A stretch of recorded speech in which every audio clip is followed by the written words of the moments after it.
রবিবার রাত রেডিওতে সানডে সাসপেন্স চলছে। বিশা সেগুন বনের অন্ধকার রস। গল্পের নায়ক শুক্র, এক ফটোগ্রাফার, ডুয়ার্স এর গভীর জঙ্গলে ছবি তুলতে আয়। লোকজন আগেই তাকে সাবধান করেছিল, ওই সেগুন বনে নাকি রাত নামলে কিছু অদ্ভুত ঘটে। কিন্তু শুক্র এসব বিশ্বাস করেনি।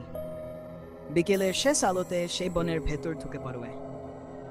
চারদিকে শুধু লম্বা সেগুন গাছ, আলো ধীরে ধীরে অদৃশ্য হয়ে আসছে। হঠাৎ সে শুনতে পেল কারো হাঁটার শব্দ ঠিক তার পেছনে। সে ঘুরে তাকাল, কিন্তু কাউকে দেখতে পেল না। আবার হাঁটতে শুরু করতেই শব্দটা আরো কাছে এল। এবার সে স্পষ্ট শুনল কারো নিঃশ্বাসের শব্দ।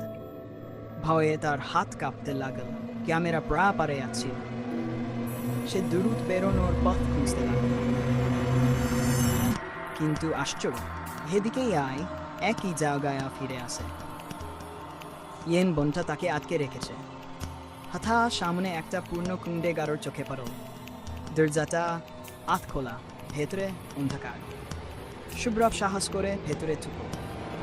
ভিতরে ঢুকে এসে দেখল দেয়ালে ঝুলছে কিছু পূর্ণ ছবি। ছবিগুলোতে কিছু মানুষ, আর তাদের চোখগুলো অদ্ভুত কালো। হঠাৎ একটা ছবি নড়ে উঠল। ছবির ভেতরের মানুষটা ধীরে ধীরে তার দিকে তাকাল। সুরভের শরীর ঠান্ডা হয়ে গেল। ঠিক তখনই পিছন থেকে দরজাটা নিজে নিজে বন্ধ হয়ে গেল। চারদিক নিস্তব্ধ, শুধু ফিসফিসানি, তুমি এখন আমাদের সাথে। সে দরজা খুলতে ছুটল, কিন্তু দরজা নড়ল না। দেয়ালের সব ছবি